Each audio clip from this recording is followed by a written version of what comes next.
There is a strange kind of tiredness that many of us carry through the day. Not the honest tiredness that comes after good work, but a low, humming exhaustion that never quite lifts. And yet the moment we think about resting, another voice speaks up. Not yet. You have not earned it. There is still so much left to do. So we push on, a little frayed, promising ourselves we will rest once everything is finally done. But everything is never done. And the rest we keep postponing is the very thing that would let us do the rest of it well. Today, we are going to sit with a quieter idea.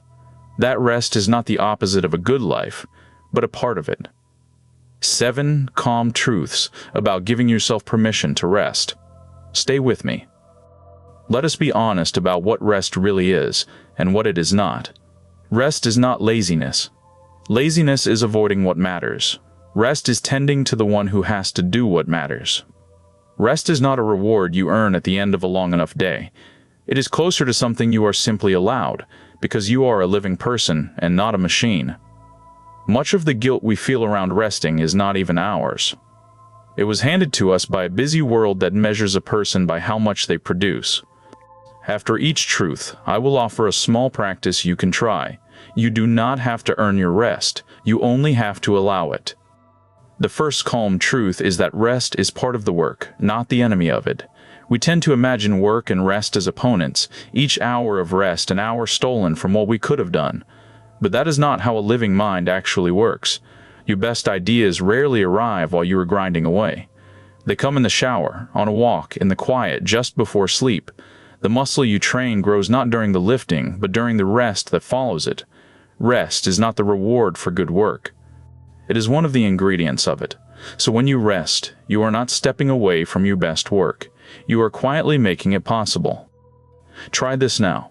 Think of one thing you have been pushing hard on, telling yourself you cannot stop until it is finished. Now ask, honestly, when did my thinking about this last feel clear and fresh? If the answer is not recently, that is not a sign to push harder. It is a sign to step back. Give yourself one true pause today, not as a reward, but as part of the work itself. Then notice what quietly returns to you in the stillness. The second calm truth is that the guilt you feel around rest is usually not really yours. Listen to the voice that scolds you for slowing down. You are being lazy. You do not deserve a break yet. That voice rarely sounds like your own kindness. More often, it is an echo, a rule absorbed long ago, from a culture that treats being busy as proof of being worthy. Somewhere along the way, we learned that our value must be earned again each day, in units of output. But that was a story we were handed, not a truth we chose. And a story can be gently questioned.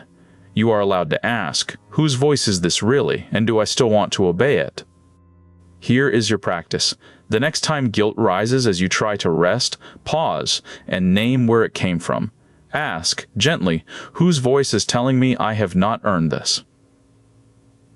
A parent. An old boss. A world that never slows down. Once you can see the voice clearly, you no longer have to take it as fact.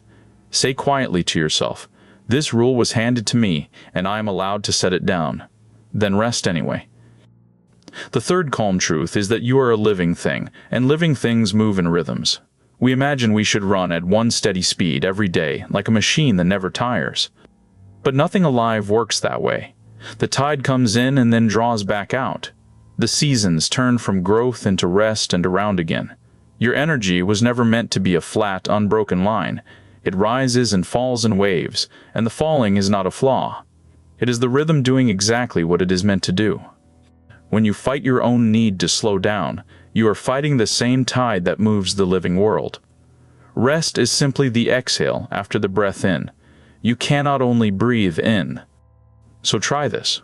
Think about your own natural rhythm across a single day.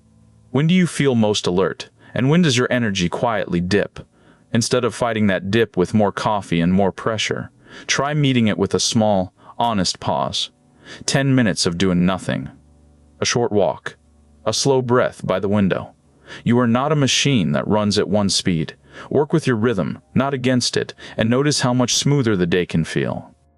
The fourth calm truth is that tiredness is information, not weakness.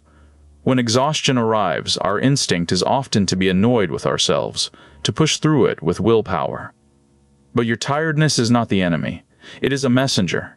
It is your body and mind telling you something true, that you have been giving out more than you have taken in, that some part of you need the care. To override that message again and again is not strength. It is slowly teaching yourself to ignore your own alarms. The most resilient people are not the ones who never grow tired. They are the ones who know how to rest before they break. Your tiredness is not a flaw in you. It is your own life, quietly asking to be tended. Here is a small practice. The next time you notice yourself feeling worn down, pause before you reach for the usual push. Ask your tiredness a gentle question. What are you trying to tell me? Maybe it is asking for sleep, or food, or a real break from the screen. Maybe it is asking for a whole afternoon off. Instead of overriding the message, try honoring just one small part of it today. Listening is not weakness. It is how you keep from breaking. The fifth calm truth is that real rest is not the same as numbing. This one matters because we so often reach for something that looks like rest but leaves us just as tired. We finish a draining day and collapse into an hour of scrolling, of noise that fills the mind without ever quieting it. And then we wonder why we still feel hollow. That is not rest. It is distraction wearing rest's clothing. True rest is restorative. It is the walk with no phone, the slow meal, the moment of simply sitting and letting the mind settle. It does not numb the tiredness. It actually meets it. So ask what will truly restore you, and not just what will numb you for a while. Try this. Think about how you usually rest at the end of a hard day. Is it the kind of rest that leaves you softer and more whole, or the kind that just numbs you until it is time for bed? There is no shame in either, but simply notice the difference. Today, choose one small piece of true rest, 10 quiet minutes with no screen, a slow cup of tea, a little time outside. Give yourself the kind of rest that actually restores. The sixth calm truth is that doing nothing is not the same as wasting time. We have been taught to fear the empty hour, to fill every gap with something useful, some task, some scroll, some noise. But the quiet, open moments are not wasted. They are where a great deal of quiet work happens. In stillness, the mind sorts through what the busy day rushed past. Feelings settle. Ideas connect. A tangled problem loosens on its own while you stare out the window. Some of the most important things inside us can only grow in unhurried, unfilled time. The empty hour is not a hole in your day. It is often where you quietly become yourself again.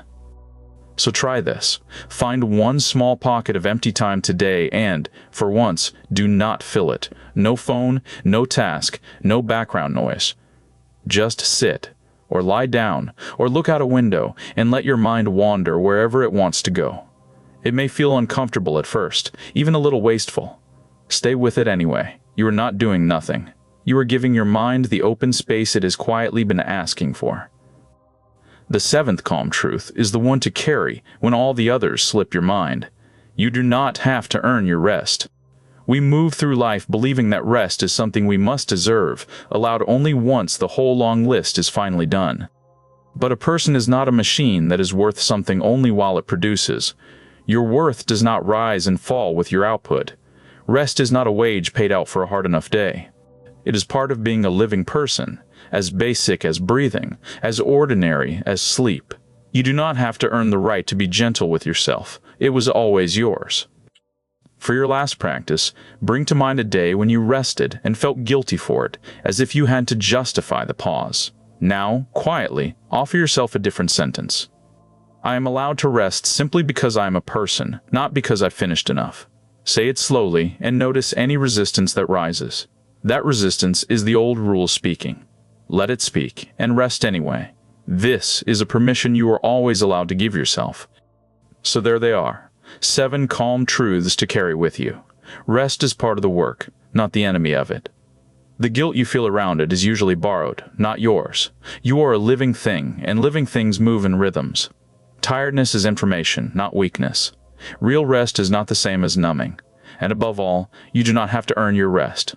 The world will keep insisting that you prove your worth through how much you do. But you can meet it with a quieter, steadier voice, one that knows a tired person who rests is not lazy, only wise. Slowing down is not falling behind. Often it is the thing that lets you keep going at all. So be gentle with yourself this week. Let yourself pause without needing a reason. Let rest be something you allow, not something you earn. If this helped you feel a little steadier, take a second to subscribe and leave a like. It quietly helps the channel grow. Thank you for spending this calm time with me. Be kind to yourself, and take care.